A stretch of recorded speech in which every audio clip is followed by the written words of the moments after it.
Hello and welcome to Higher Ed Live. I am your host, Seth Odell. I'm coming to you live, as always, from Southern New Hampshire University in Manchester, New Hampshire. Definitely excited to bring you guys the show. For those of you wondering what the music video you saw, that was Tupac Changes.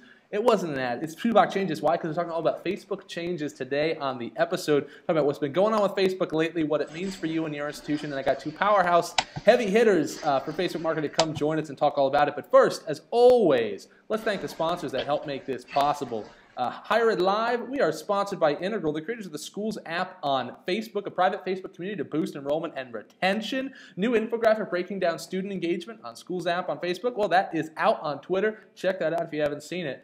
And they're not alone. We are also sponsored by the great folks over at Omni Update, the leading web content management system CMS provider for higher education. The company's web CMS OU campus, it's secure, it's scalable, with great tools, features, deployment flexibility, and an awesome user community. Omni Update joins High Ed Web Arkansas for a second year. Check out the link and say a little bit of thank you for letting them support us by bringing the magic to another great conference. And finally, we are sponsored by the fine folks at Scavenger, a Google-funded mobile game about going places, doing challenges, and earning points. Rice University incorporated Scavenger into their family weekend as a more genuine way to show families around campus. Check out the link. And if you hear someone chuckling in the background, it's Todd Sanders, one of today's guests. He just can't handle how fast we're going to bring it today. So let's go right ahead and bring him on, our guest. So the first guest today, Todd Sanders, welcome back to Higher Ed Live, sir. Hello. Thanks for having me back, Seth. I am very excited, Todd, for you to join us. So I didn't just tap you today, though, for the show. I also have our other guest. Let me bring him on, too, real quick. Welcoming Patrick Powers as well. You guys know Patrick well, Director of Digital Marketing over at Webster University, a whole lot of other things. Patrick, welcome back to the program as well, sir. Hey, thanks for having me. I am really excited for both of you guys to join the conversation today. And we're going to be talking all about Facebook changes again. Why? Well, I did a show just like this with Patrick back in about September this year, one of our more popular shows we've ever done, and we just kind of recapped everything that's been going on with Facebook, what it means for you, what you need to know as a Facebook marketer in higher ed, and what the changes can impact your, either it's day-to-day, your goals, or anything off. So, so you know what? We're going to dive right in and talk about that. And we're going to just kind of dive right in first by talking about what happened today. Did you guys catch what's going on with the Facebook changes that's going on today? Well, I hope our guests did, because the first we're going to talk about. So if they were busy in meetings like I was, it might have been a bit tough to catch it. But a lot changed with Facebook, even just today. The first one is they rolled out new admin settings. So now you can actually have different levels of administrators setting people as manager, content creator, moderator, advertiser, and insight analyst. And each one of those, let me pull up a little quick label that shows you what those look like. Essentially,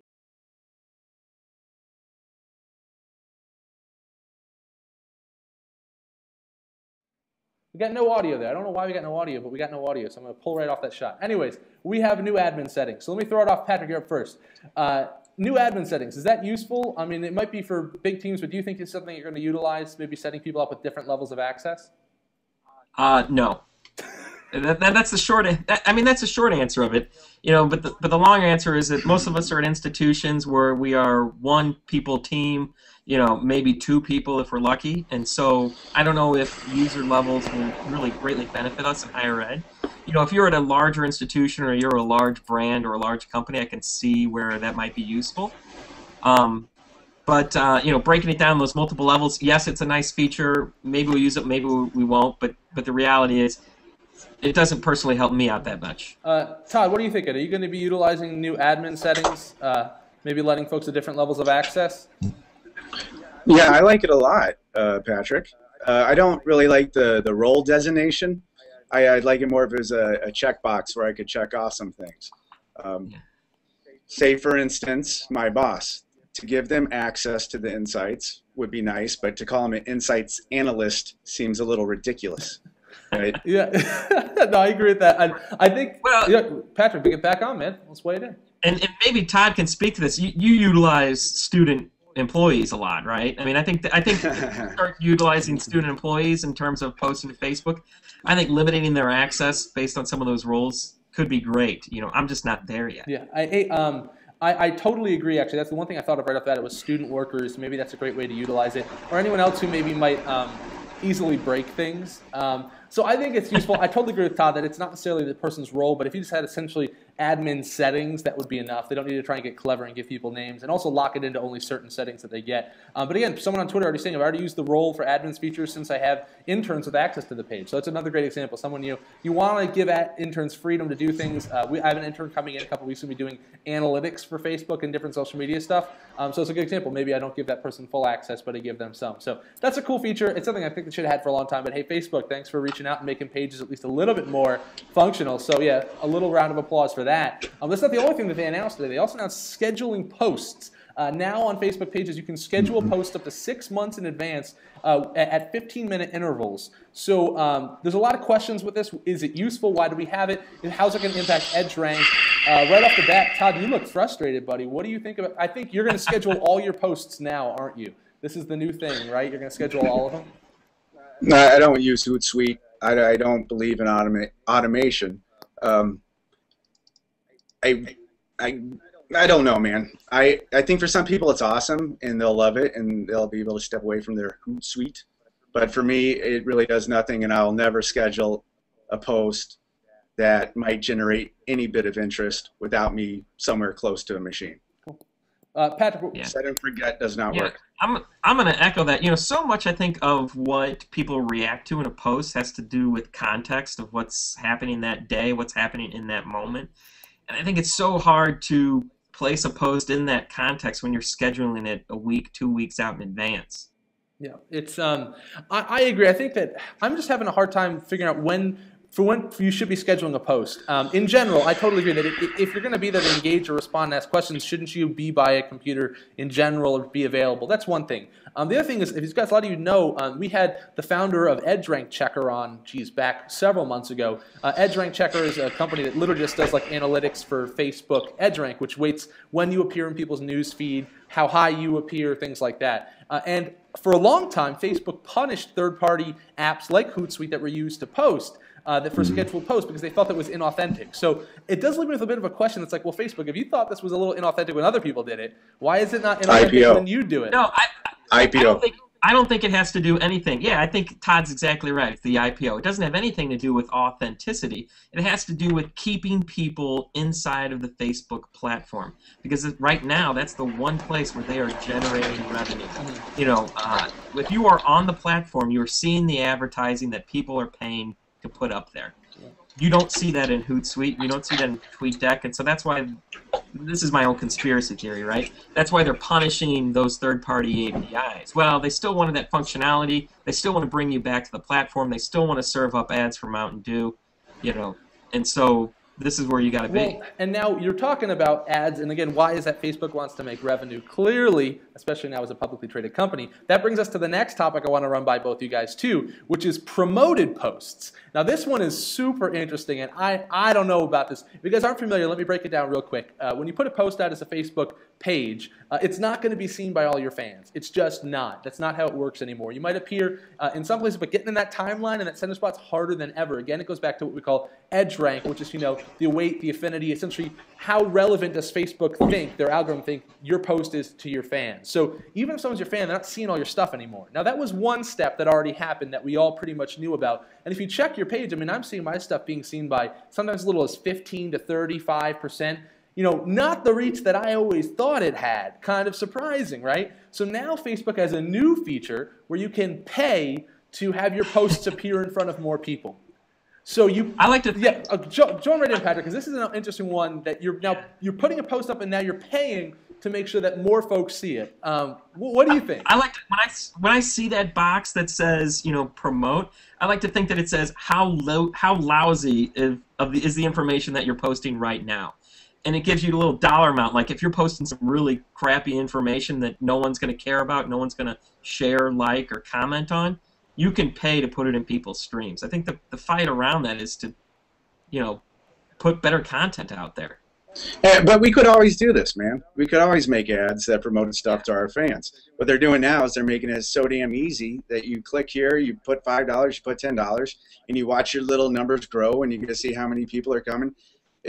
What they did is they simplified it, but by simplifying it, they ruined it because now it's not targeted. You can't change who you're targeting in those ads or promotions. I did one yesterday just for shits and giggles because I like saying shit on sus show, so I got to get that in 3 times. Shit. But I did it for $5, and then it went out. It went out to people in the Ukraine. It went out to the people in South Korea. I got no problem with this, but I can dial that down. It went out to any age to 65. You know, maybe that's not who I'm looking for. When I go to change that, they wouldn't let me change it. They said, no, you have to either pause it, delete it, or go into the ads. And that's really, And what'd So you why not spend, just what'd run you an ad? spend on that? 12 cents, man, because I cut it down once I put in no, customers. that's really interesting though, because I mean, we're going to get into Facebook ads a little bit later in the show too. They're making changes there as well, but that's a fair point. That they're making these changes to ads, giving us all this control, but then promoted posts, it's really just you're reaching 15% of your fans. Pay to reach a totally random collection of the rest of them. I agree. What's that doing? Now the cost is nominal. We're talking mostly about $5, $10, $15. I could see it being used in higher ed in an emergency situation or in a high-profile situation where you really want to get something out in front of people. But am I the only one, guys? I'm concerned that if I start letting folks know, even internally, that I have the option, Todd Sanders is really, his phone's blowing up, popular guy. If we... Hey, hello. Hey, Ma. How you doing? It's, Nah, if we get... they can have ice cream. It's me calling Todd. Okay, someone is really popular. If we get into putting up posts and then paying to promote them to more people, are we then going to get into the thing where we're getting the knock on the door, which is like, put out this post about the chancellor and pay to get it out in front of more people?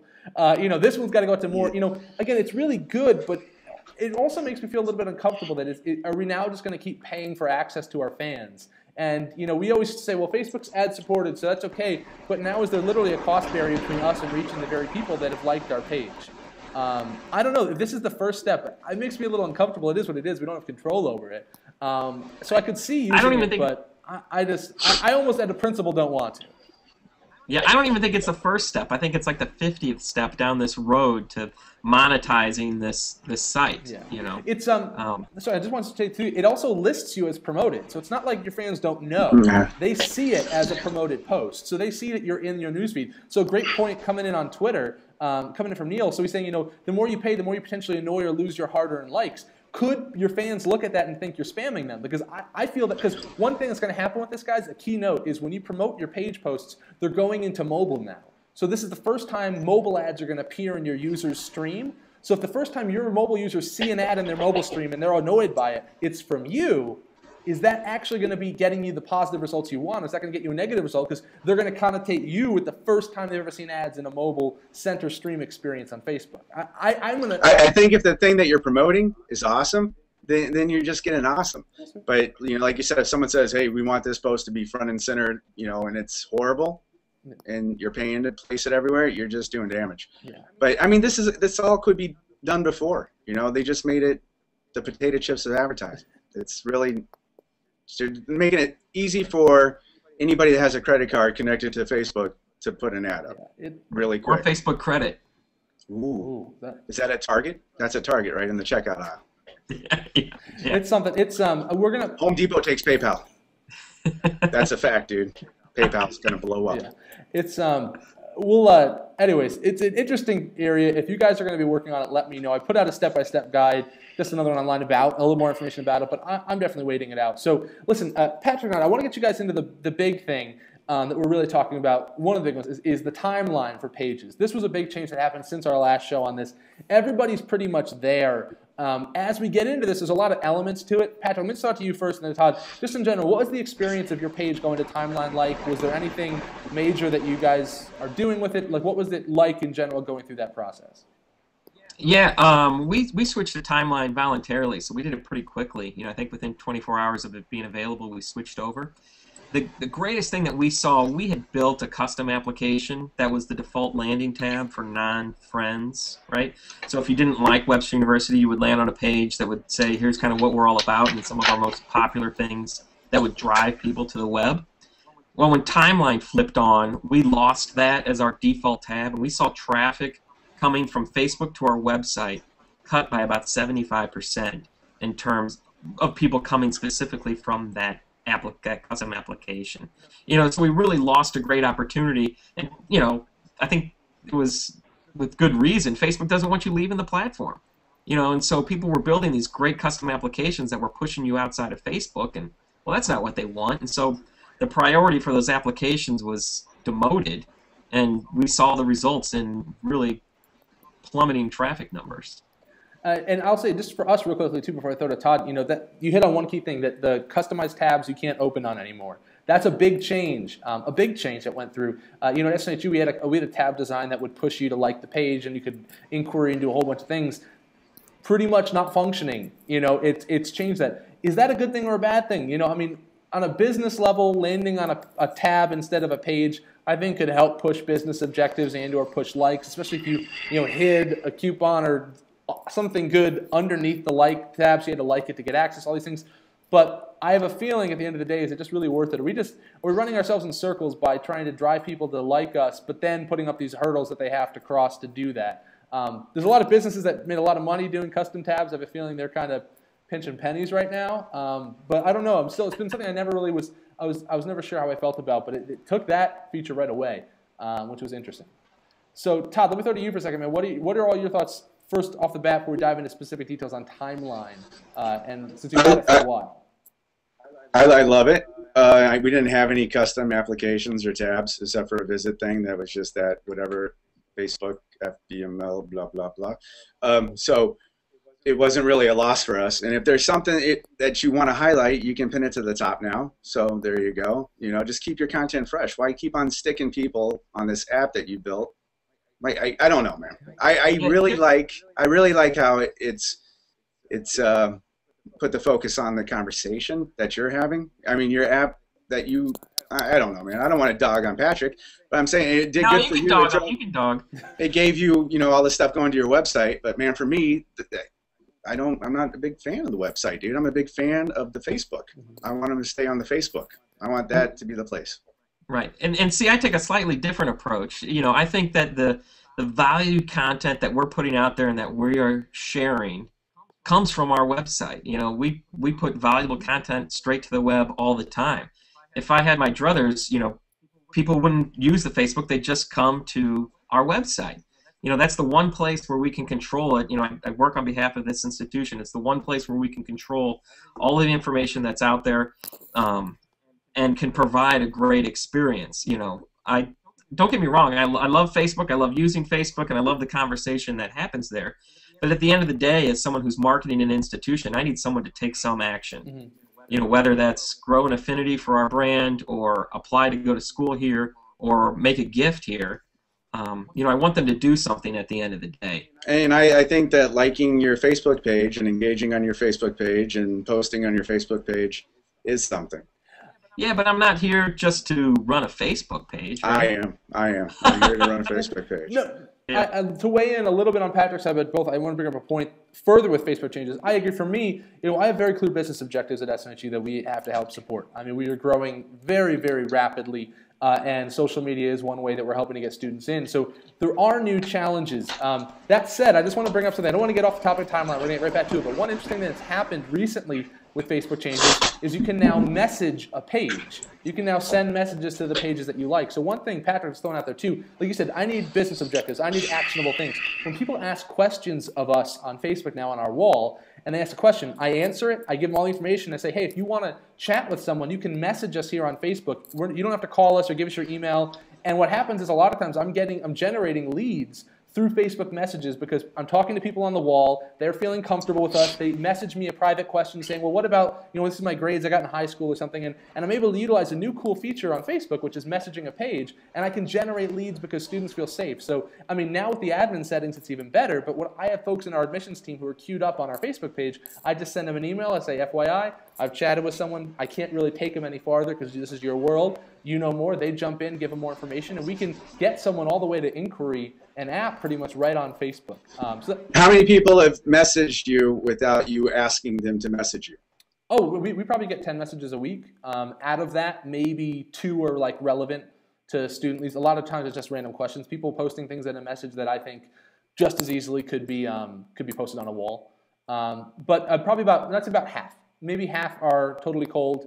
A challenge we have is a lot of times it's customer service, though. It's like, hey, I sent my application, I didn't hear back from somebody. So it's not like we're the first touch point. We're almost like filling in the blank. But have you guys gotten any messages? I don't know. I just found it interesting. It's been a total surprise to me. I didn't think that feature would do anything for us. And it's been a cool way that people feel safe on Facebook. They don't have to leave, and yet they can take the conversation to kind of a little bit more of a private level. Yeah. You know what? The one thing we do get messages, maybe not 10 a week, in a few handful of students inquiring, wanting more information. But I was curious, just your thoughts. And maybe this is going off topic, and we can come back to it later. But on public posts to our page. So, Todd had mentioned about the conversation and how great it is to have that conversation there. I think one of the biggest drawbacks to timeline is that, let's say Seth Odell likes Webster University, he wants to chat with us in a public way, congratulate us, send us a link. That particular post from someone that likes the page gets put in real small little type down the right-hand side, and it doesn't show up in the timeline. No, man. That's like the old timeline, dude. We're talking about the new timeline. What they have now, you highlight it. Like in the olden days, a month ago, you would highlight it, and then a week later, it would show up farther down your timeline, right? Right, like page. Way down buried. But now what you can do is you click on the X. It's very intuitive. You click on an X. You're not deleting it. You're clicking on an X to open up a little thingy that you say highlight on page. When you do that, boom, it pops up on your page, son, right there, instantly. I just did it today. Yeah, it's crazy, dude. It's the new. I'm going to do it right now. So try it. It might not work for you. It's only enabled for certain power users. So Todd, just to be clear, even though I know this is true because I already read your post about it, you're telling folks to click the X's next to posts, and you're promising it won't delete everything. Dude, what I do is I log in with my wife's account, I post something, and then I test it out. That's the way to do it. Always test it out, man.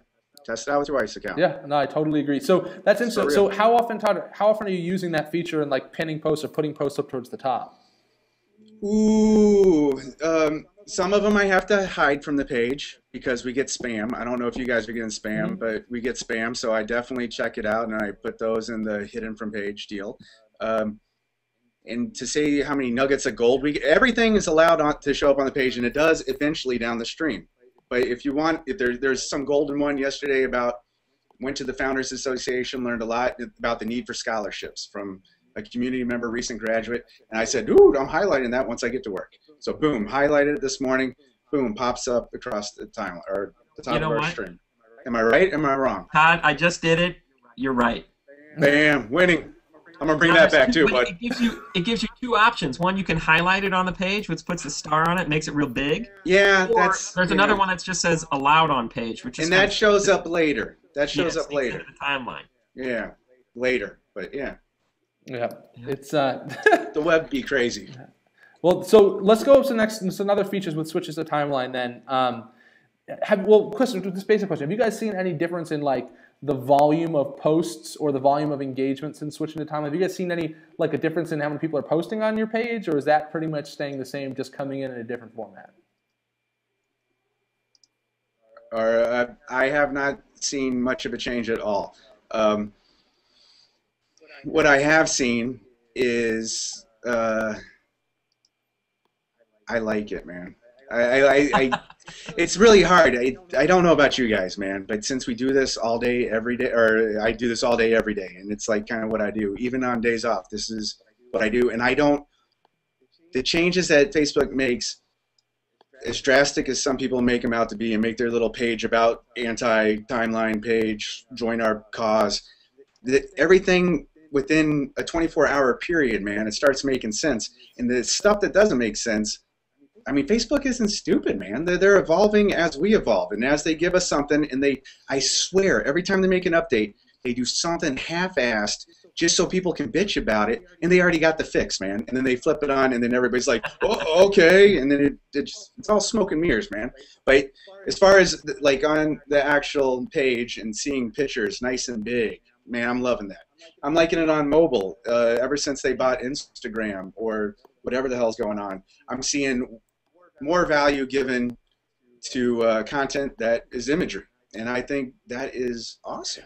I want to see. Well, hey, let's talk about that for a second, Todd, because you told me. Let's jump into that. Well, I totally agree that Facebook, especially on mobile, is playing up photos more than ever. So you guys probably know, if you follow that, photos just perform better. Even when I post a video, most of the time I'll post a photo and then a link to the video. If it's on the video is a commitment. Yeah, exactly. So how photos are, I've noticed significantly more engagement with photos than anything else, and it's definitely, you're totally right. It's been growing. It feels like over the past few months. I mean, Yeah. And it's beautiful what they've done to it. I mean, if you put a photo on your page, that's gold, right? But if you highlight that or whatever, I don't even know the terms, man. But if I click on the button and it makes it go all the way across the screen, you can do beautiful things, man. Beautiful things. I'm actually with you know what, I do respect the aspect of the new timeline where it's much more graphical in nature, you know, and we've kind of shifted our strategy to put, you know, just tons of photos all over the place for exactly the reasons that you're talking about. You can really do some cool things visually with timeline that you couldn't do before. Well, let's talk about that. So let's talk about the first one. I mean, not to get too into details, but really, what about the cover photo? I mean, I just linked out to a College Web Edit article on different cover photo trends. I know there's some rules with cover photos. You're not supposed to, I think, put your logo or both or your URL up in the top of your timeline photo. But you know, what are you guys' thoughts? I feel like, I mean, yes, it's nice space. Todd, I think you used like a campaign maybe with photos for the timeline cover. I don't know if you did. I don't know. Yeah, we do it all the time. So tell me about that. I mean, I'm just putting up something static that looks pretty, and I'm done. I'm done for the day. Should I be doing more than that? Is this an opportunity for me to be doing something more with the timeline? Because the thing is, though, the only people that are seeing it are going to your page, right? Right. That's a problem. Well, but maybe are they super fans? I mean, if they're actually putting the effort in to go, does that mean? But when you update that cover photo, man, I get a shit ton of people that are liking it when I update it because then it goes in their feed. Yeah. And I think it's that funny shape to it or something, man. They go, "Ooh, what is this?" Yeah. Super wide horizontal. You know what we did, and we saw great action from this. We did, you know, I'm a proud member of the, you know, because part of the rules are you can't sell anything, you can't put a call to action, but there's nothing to say. You can't put points of pride. So we built a bunch of cover photos, you know, with smiley, happy grads that said, "I'm a proud member of the class of 2012. I'm a proud member of the class of 2013." And I had people messaging me saying, "Hey, could you build a class of 72 one?" And they were taking these, and I said outright, "Take these, download them, steal them, put them on your own pages." And it would show up and say, "Hey, Todd Sanders took your picture and set it as his profile pictures." And we started seeing people putting those on their own pages and essentially becoming kind of advocates for our own institution. Yeah, it's been interesting. So let's talk about one other big issue, which is appearing in folks' streams. You know, we talked about Edgerank a little bit already. I don't know what you guys think. I do think though that, you know, especially now with promoted posts, I mean, it's more important than ever that I just want to say that we understand Edgerank and we really look into this and we measure not just. I mean, Edgerank does a great job of like what's the content type. You know, what time of day are you posting it? You can track a lot of that stuff with Edgerank Checker. You can do things with Facebook Insights. But I think it's also important to, like, I don't know if you guys are doing it, like, really think about what your audience likes. I mean, we're keeping an Excel document now here where it's just like, what's the content type in our world that we call it? You know, is this like alumni? Is this other things like understanding what your audience likes? Because our audiences are alumni, they're current students, they're parents, they're community members. It's big. So it's understanding how that content plays out, and I think it's important to track that too, so you don't segment your audiences. You know, post about a power outage on campus when maybe half your Facebook fans are alumni that don't live there anymore.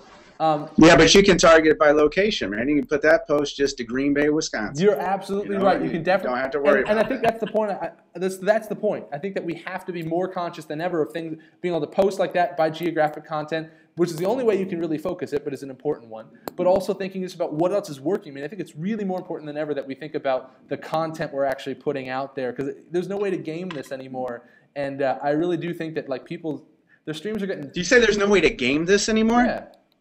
You're crazy, son. Hit me. With as targeted as Facebook makes things, dude. Hit me. We could target a 20-year-old male with a specific... With ads, but not with posts. Yes. Oh, sorry, I'm talking about... No, with the post, man, a sponsored post. Sponsored post. So now we're into sponsored posts. So now we're game for that. But, I mean, to game it, why not game it micro game it? Make it huge in a small way. I tell you, there's so much potential. And I mean, we're just at the tip of the iceberg, and Facebook's getting smarter and smarter with what they're doing. The only thing that makes it work, man, is everybody in the world wants to be on Facebook. You know, and we still got that going for us. And people that say, "Oh no, all the kids are leaving Facebook." Look, man, I'm the hugest fan of Twitter ever. And then all the students were like, "We're on Facebook." I'm like, "Yeah, but I'm further evolved. I'm on Twitter, man, and this is where it's at." And then all of a sudden, there's this little shift where I said, I spent so much time on Facebook at work. I'm like, you know what, let's start playing with how Facebook works. And I think that maybe it's because I only have 500 people on Facebook and too many on Twitter that it's a smaller community for me on Facebook and feels more like I'm getting something out of it. But I mean, Facebook it really is magical, man. And the way that they keep on reinventing themselves. If you, man, Seth, you got to get a screenshot of Facebook from 4 years ago, man, and it looks like crap. I mean, it really does. And we're like, oh my God, look, they put a word up. Look, there's words, and look, here's a little tiny thumbnail. Let's click on it. Oh, and it's still a crappy one because it's only 1024 by 768. Now we got 2048 by 1536. We got these pictures, man. We got landscapes. It's beautiful, and it's evolving, and it's only getting better. I'm glad we're here to talk about it. Just excited. That was an awesome little monologue. It brings us to the next topic of the show, which is the new Facebook groups for EDU. Which is the new Facebook, essentially like sort of sponsored groups made for education that you need an education email. It allows some interesting things like file sharing, pulls things together. You know, Mayon over at Oberlin's been on this. She was in early. I'm going to link out to a post she did right now. My vote is a pass. This thing looks busted and broken right now. I'm not even going to touch the new groups. This is not general Facebook groups. Talk about that too in a minute. Have you guys done anything or thought of anything as far as Facebook, the new Facebook groups for EDU, trying to get these groups together? What are your thoughts? Patrick, you're up first because you're on screen. Yeah, I don't see anybody in there. You know, I see more people on Google Plus than I see in our Facebook groups at our school. You know, but no, there's one group that gets traffic. It's the photography group. You know, and it speaks to kind of what Todd said. You know, pictures look great in Facebook now, and it's a place where people are sharing some pictures.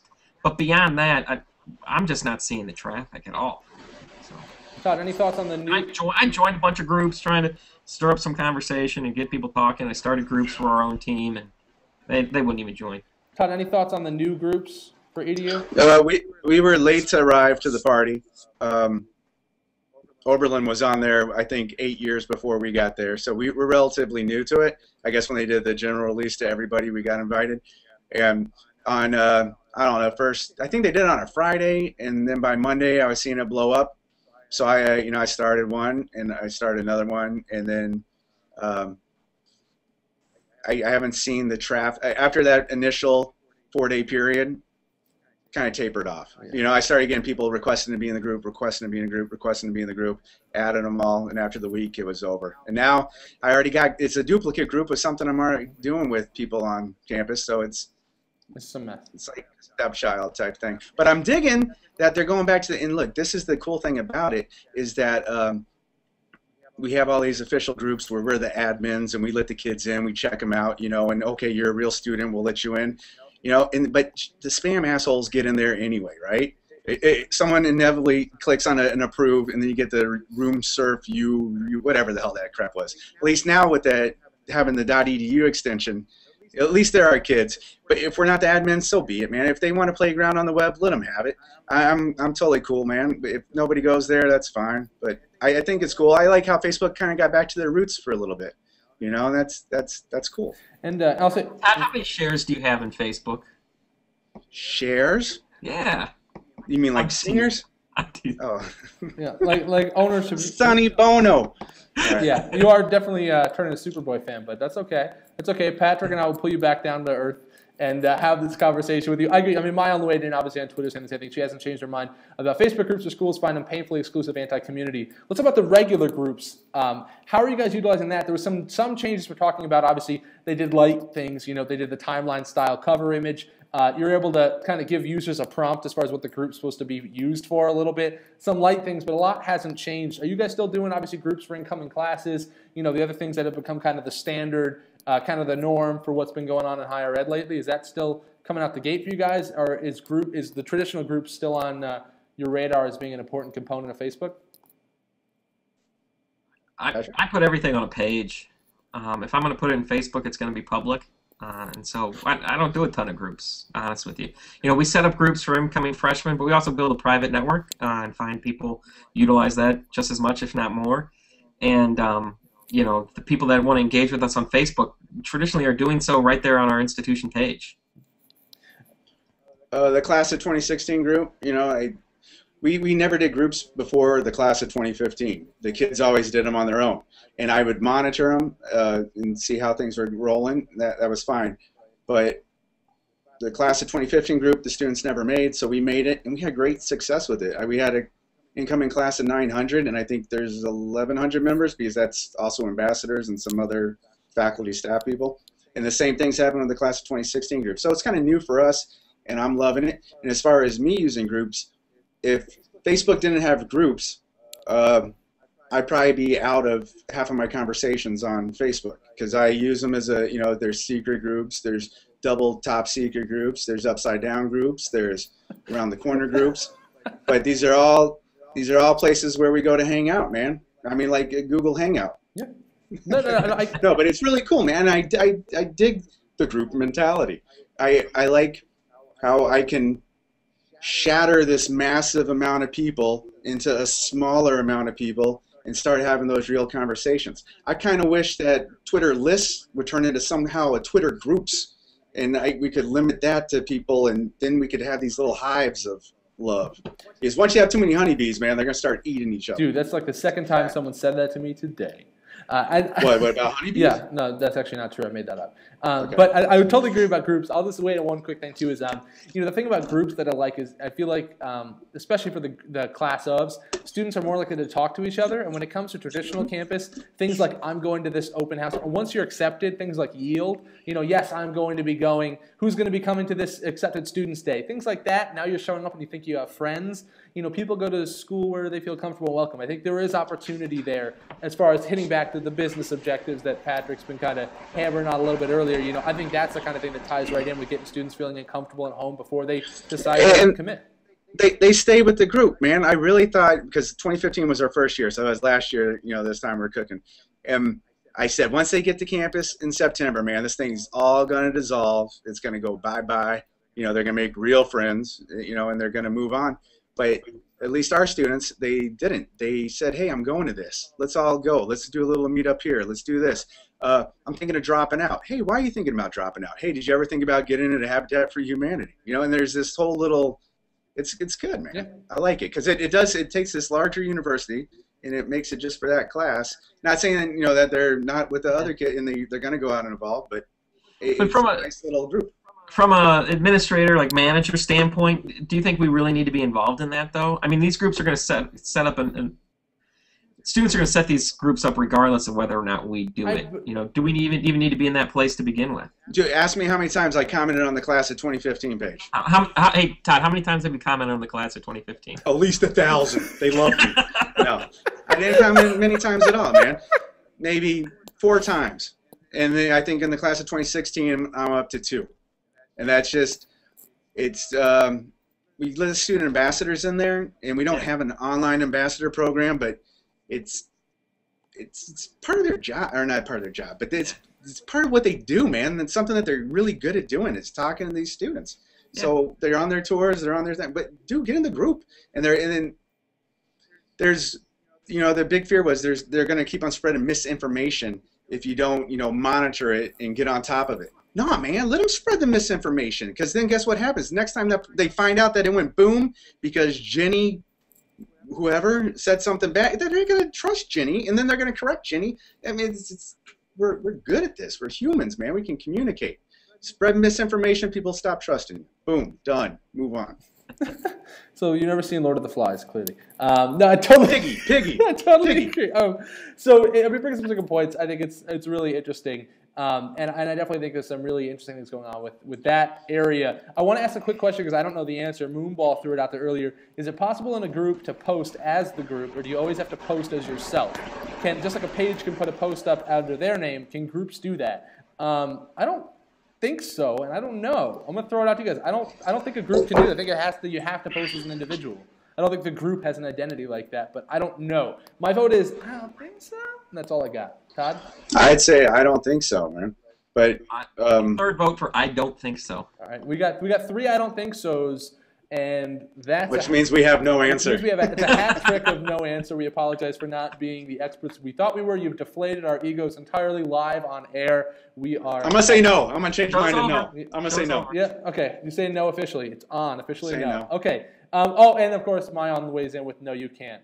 All right. Bam. Fine, Mayan. Way to own the back channel. Congratulations. Thank you very much for answering it. Seriously, I appreciate you weighing in and filling that in. The next question then, guys, insights. There's some new changes to Facebook Insights. They switched to real-time updates every 5 minutes.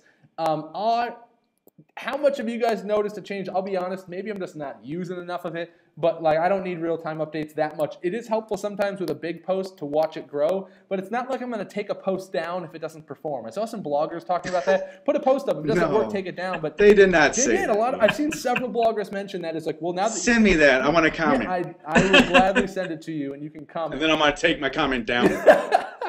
Well, exactly. It's kind of like, it doesn't make sense to say something and then like, ooh, I never said it. I like the comment. Yeah. So, I don't know, guys. What are your thoughts on insights? Have you even noticed a difference as far as what you guys are doing? I mean, it's nice to have more information, but, realistically, just curious, is it changing what you do at all? I love it, man. I absolutely love it. And unlike the EDU, back up to like, no. Yeah, I know. Dude, seriously, look, Zuckerberg here is just weighing in with his zip-up sweater. But look at this. See, sometimes I forget what we're even talking about. You get me all thrown off. I wasn't invited to groups like Oberlin was way early on, but the real-time insights, man, they gave me the key to that car before it was even painted. So I got to see that. Like, I'm like, hey, check it out. I got real-time insights. And people are like, what is that? I'm like, dude, you post, and then like, I don't know, but someone says like 15 minutes, but it ain't 15 minutes, man. It's like 5 minutes later. I start seeing things populate. I love that shit because I overpost. I overshare on Facebook, man. I do like average like 7 posts a day sometimes, or sometimes I get up in the high teens in a day. Yeah, man, that's how I roll, dude. And see, people say you can't do that in your little Edgerank checker, whatever that is. I don't believe in that, dude. I do what I do, and that's the audience I built. The audience I built knows that I overshare on that page. I populate the shit out of it. Maybe I'm not showing up in your timeline, fine, but whatever, dude. We still got the likes that are growing. We're still going in this direction. We get the engagement. But the thing with if I am oversharing, nothing pats me on the back more saying I'm doing the shit right than having people, the reach on it or whatever, and then I get the likes on it, the engagement. I'm like, I'm justifying what I do. Or not justifying what I do, but at least I'm not sending out these echoes into the cave. Well, there's people in there listening. But you need that validation as Yes, I do. Yes, I do. Okay, I know. Because I overshare, and people say that you can't overshare on your page because it's against the law. It's not against the law. People are going to tune you out. First, on one hand, I love what you're saying. I love that you're saying that like you're going to post as much as people want. But I have to play back a little bit and say I don't agree with other folks say you have to post exactly 13 to 16 times a month because that's optimal for a PM. Because yes, and at 8:30 at night, dude, on a Sunday. I agree that I'd rather provide the right content to my community regardless of. If I posted once too many, but at the same time, what if you were like tanking your Edgerank? I mean, you don't want to alienate people either because of the algorithm, right? I mean, but see, look, dude, that's what I'm saying. Insight justifies it. It says your Edgerank might be tanked, dude, but people are still coming to your page or liking your content, dude. You know what I mean? People are still engaging. I'm still getting my 35 to 40% of people looking at stuff. So you're saying, I'll tell you what, I don't care for the real-time analytics. Yes, it's great, and it gives me an ego boost when I post something, the numbers go doo. It's not an ego boost, man. It's just saying you're doing it right. On Twitter, and I said, yes, I'm going up. But look, I think I need a little bit of perspective. I think even if you're doing it on daily or weekly basis. Leave me alone. To take a step back, I always think the greatest value in insights is also the most underutilized. I think it's the export feature, where you can pull that data out and look back over time. It'll tell you not just who's liking and who's giving you a little thumbs up and what's tracking well, but it'll tell you that negative information, like who tuned you out, who hid you from your feed because of posts. I think that's where the real golden insights is. Oh, that's on real-time insights too, man. You click on that, you can see how many people were non-content with your content. Or there's something on there that says people had disliked or something. Yeah, you click on it and say, okay, I lost 2 people on that post. My bad. Yeah.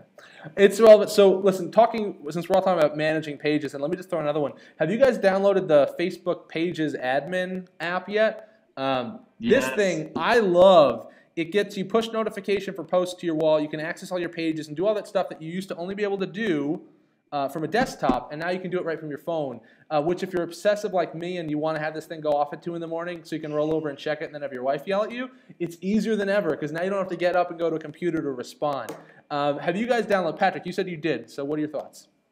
Yeah, I did. I guess I'm just not as addicted to it as you. You know, I don't need to get the push messages that tell me my likes are going up so I can high five Todd. Yeah. Well, I mean, I like the app. The things that I don't like about it is you can't really fully manage a page the same way you can manage if you were on a desktop. You know, you can't add admins, and there's some other functionality. Yet. I mean, this Facebook, man, we already talked about this earlier in the show. Oh, they we roll covered shit this. out with some bugs so that people like you, we covered this one. You're going to slam them, and they're going to go, hey, guess what we did today? Patrick answered your question. And then you feel validated. Let's give high fives all. Yeah. All right, let's give high fives. Okay. Yeah, I don't know. I like it. I think it's interesting. It's helpful just to monitor. I like it as a monitoring tool. That's helpful to me. Next question is, there's actually been a lot of changes to Facebook ads, some of which have been small, some have been big. You can now create the ad based on essentially what you're trying to advertise, whether it's a URL, group, app, page, event, things like that. They've changed the cost pricing measure. Depending on what you're sharing, it's either cost per click or CPM, so it's different now. You can't just pick which. And there's a little bit more for tracking downstream conversions. So I'm just rolling out 2 major Facebook ad campaigns, so I don't really have the data yet to tell you how much this stuff's going to impact us, but I'm really excited. Hey, when you say major, Seth, how much money are we talking when you say major? We're talking. Can you say that or no? I can say it's like definitely 5 figures. Wow. So, deal. You know, we're doing that, and that should. Did I tell you about my 12-cent promotion I did yesterday? You know, it made it all the way to you. I don't. Yeah, did you? I think you might have talked about the Ukraine, man. Oh, the Ukraine. I think we. Well, yeah. So, anyways, I'm excited to check that stuff out and check it. But again, a lot of that stuff is going to be kind of I'll see moving forward. To either of you guys, what are your thoughts in general on Facebook ads, both with any changes maybe that have impacted what you do, and also just in general? That Facebook/marketing. That page, yeah. Do you go to that, or do you like that? Because they're doing a webinar later today on the new Ads Manager. Yeah, I mean, I think that a lot of times the webinars are really long and they're really one-on-one. And they're really weak. Really I like what I like about the Facebook the kind of like the portal area on the site is that there's a lot of information text-based that you can get quickly. I like that. I don't watch the webinars; they just drag on, but. In general. But there's changes coming to Ads Manager. There is, now, yes. So yeah, they're doing a webinar this afternoon. I think with HubSpot, they're partnering with them, so they're doing that. So. Oh really? That's the word on the internet. Apparently, you haven't been on. Remember, we had an inside person there, Kyle James. Not anymore. Remember that? Not anymore. Not anymore. Not anymore, dude. No. All about maps. It's all maps. New Cloud, shout out. So to him. New Cloud. So Todd, what are you doing with ads? Tell us about what you're doing with ads. I just got a procurement card not too long ago. Before that, I used my card, and when you're using your own money, I think you spool up a hell of a lot faster.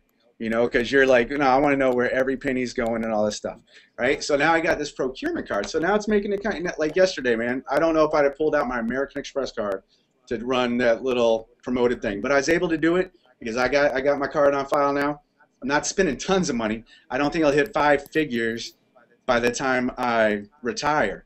But we are spending small chump change, but it's got really great results, man. I mean, like really great results. And we're building our audience, the right audience that we want to build. We're not going for that, grand slam. Let's get 10,000 people liking our page, but we're getting a dedicated group of people that don't mind my oversharing, and I like that.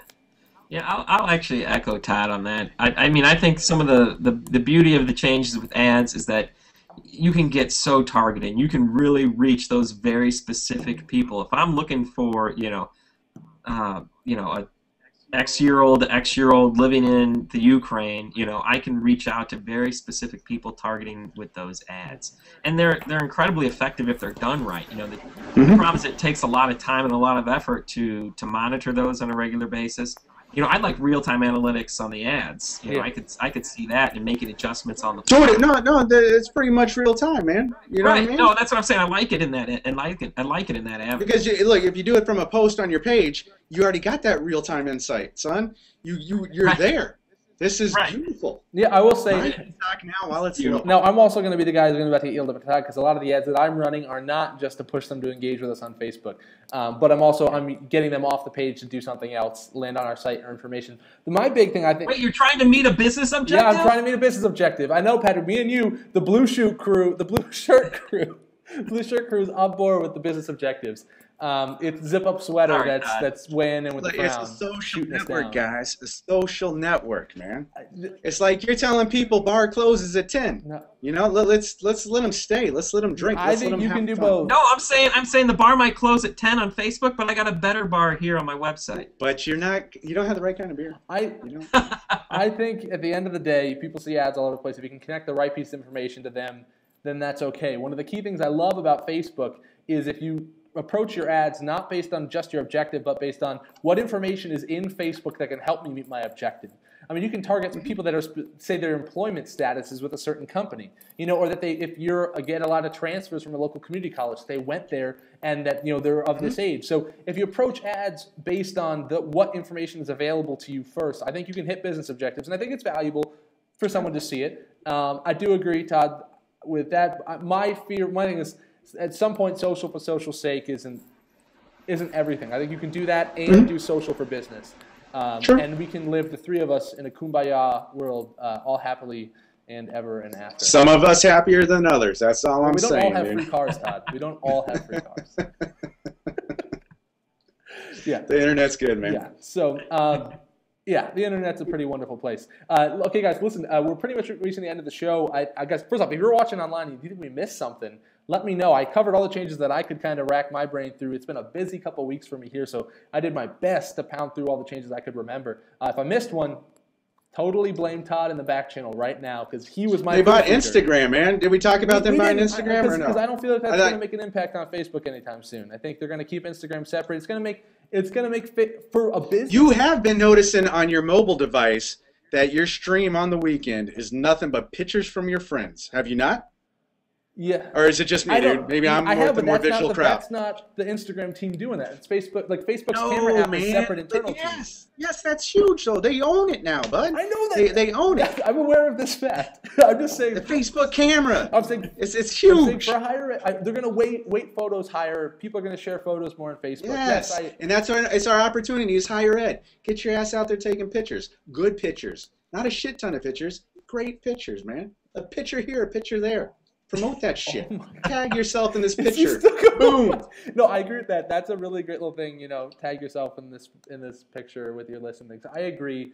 Let me ask you guys a quick question while I have you. It's one of the more ones I've talked about once before. Like baiting. Where is the line for doing something that's too much for a like?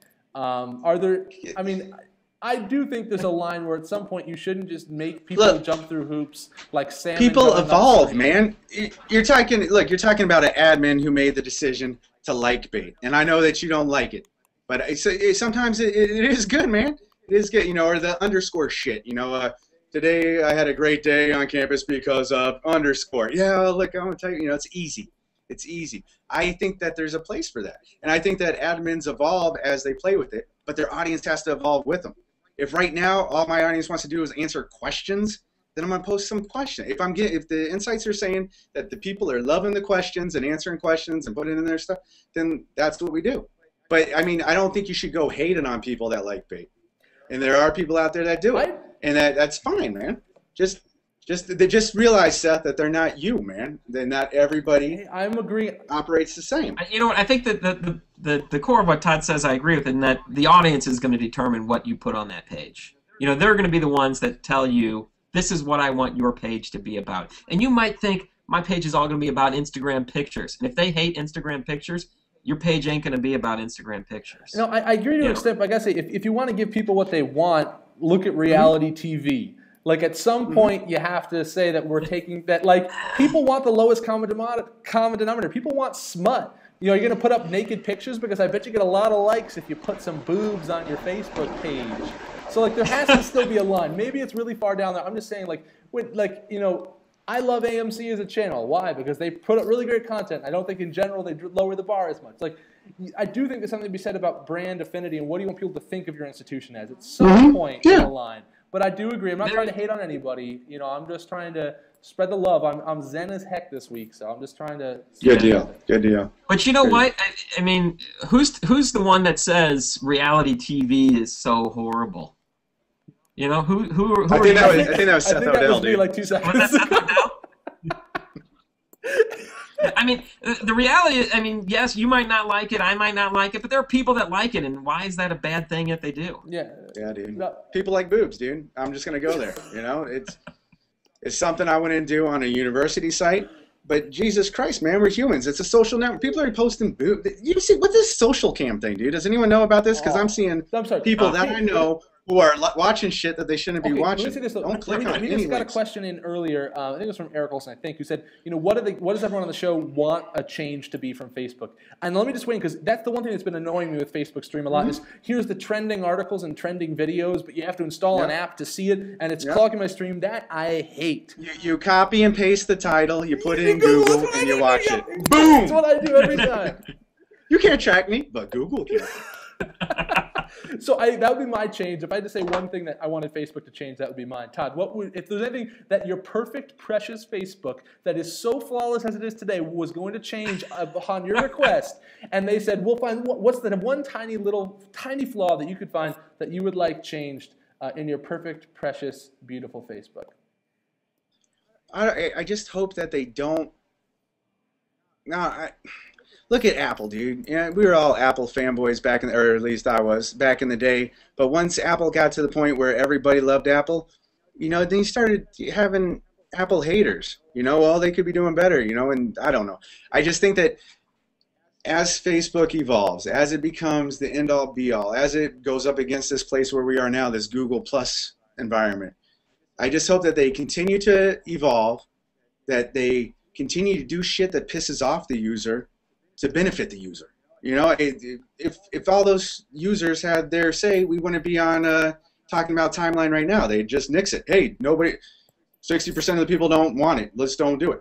No, man. Everybody that had it's human nature. These are like cat people out there. They don't do well with change.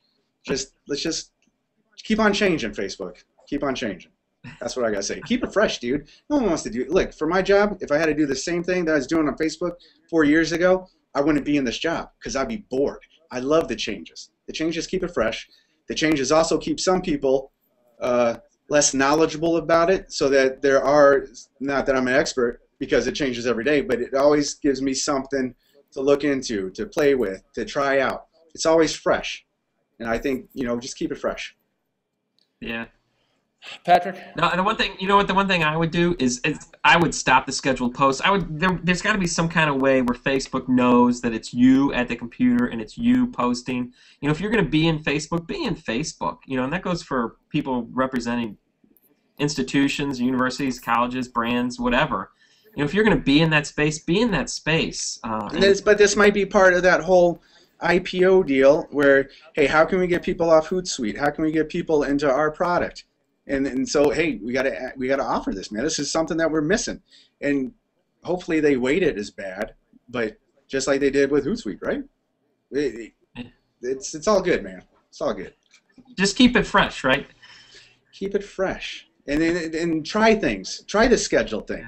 Hopefully it fails horribly. So with that, guys, we're reaching the end of our show. It's been a full action-packed hour. Todd, first to you, then to Patrick. Last-minute takeaways. What's your last moment of zen or wisdom for the audience with Facebook and higher ed? Just evolve with the product, man. You're not going to change it, and either you learn how to roll with it or don't use it. I mean, this isn't complicated stuff. It's not like anything we're doing on Facebook really takes a manual to learn how to do. Just do it. Create your own page. I got the Todd Sanders, and I screw around on there. I make my mistakes on there. When Timeline came out, that was the first thing I did, man. I updated it with the cover photo and saw how it all worked. Saw how if you started posting your little milestones, how it annoyed the shit out of people, because if you post 10 milestones, they all start going into the feed, so you're overpopulated. I post 10 times a day, but not all within an hour. And that was doing it all right then. So I learned that, and when I went to the university page, I didn't do that. You can uncheck some things. You know, just play on get yourself a personal page. Everybody deserves one. That's what they're there for. Play on it, and then regurgitate the good on your site. I like it. Patrick, you're up. Yeah, I like to remind people, we're not solving the world's problems by playing on Facebook. We're there. It's a social space, and it's the space to be social in. And if you are, I am one who likes to tie things to business objectives, but I'd like to balance that out with. But this is a space where people are having fun. And you need to be able to recognize it for what it is and enjoy it. Until you start paying for membership fees, complaining about timelines not going to do any good. We didn't pay for this product. This is a service that, we're paying for it, man. We're paying for it. Yeah, we're paying. But until you start, putting in your Amex card or using Todd's procurement card, there you go, to pay for your membership fees, these changes are going to come, and evolution of Facebook's going to continue, and But we get to keep on doing these fun little hangouts with Seth because and in 3 months, if you watch this in 3 months, it's going to sound stupid. No, but it's going to sound brilliant, possibly. This is the third time we've talked about this, right, Yeah, Seth? this is the third time Patrick and I have done this. And it's entirely possible 6 months from now, Facebook might cease to exist, and that's fine. There will be something else to take its place, and there will be, social platforms out there. People aren't going to stop being social online. But I don't know where I was going with that. I'm on a rant. Yeah, that's okay. Sometimes it's better to fade away than just to burn out. So that was a nice little I like it. All right, guys. With that actually brings us to the end of the program. Talk about Facebook changes in higher ed. At the end of the day, what's the takeaway? I think both Todd and Patrick hit on it really well, which is just, what are you doing there? You're trying to be social with folks. I do push business objectives, but at the end of the day, changes are good. Change isn't all bad. Just test it, figure it out, and just see what makes a difference. None of the changes are making a drastic difference. Folks don't generally care that much. They just want to connect with you, connect with each other, have a conversation. So roll with the punches, I think, is a good takeaway. But there are some cool business objective things in here, too, with ads and some other things. Whatever you end up doing with ads, promote posts, anything else, keep us posted. Keep us on the loop. It's a conversation that, as Patrick has said before, is always going to be ongoing. So with that, let me just say thank you, pull you both up one last time. Patrick Powers, thank you, sir, for taking time today to be once again on Higher Ed Live. Round of applause. Thank you. And Todd, thank you as well, Todd Sanders, for joining us and gracing us with your presence and overall being pretty good. Not too much swearing or anything. So I'm in the office right now. I didn't realize this show. I usually pre-record these with you. Yeah, the first time I had Todd on the show, I had to pre-record it. That was my 10th episode was on Halloween because we did a 2.5-hour episode that I boiled down to 40 minutes, and you do not want to see the outtakes. You edited all the good stuff. I edited there was no one in a banana suit. I edited everything that would have destroyed this network from the inside out. You don't know that, man. You don't know that. Well, we'll never know because that footage has been buried and it's in a time capsule and will not be open until 2084. And that is not actually true. I made that up. So this has been Higher Ed Live. Thank you guys so much for joining us. I am off next week, but Ashley Hennigan, the host of Admissions Live, she's not. She's bringing you a show live next Thursday, special on location. Check out higheredlive.com for more information. I'll be back after that with more roundtable shows just like this. If you have a topic that you want me to cover, let me know. Catch me on Twitter at Seth Odell, at Higher Ed Live, or higheredlive.com. And we'll bring you the shows that you want to hear and see. So let me know what you want, what topics, what you want to see, and I will bring it to you as best I can. So once again, I'm Seth Odell. Thank you guys for watching. Have a fantastic Thursday. I'm off for the next 2 days. 4-day weekend. I will see you guys soon.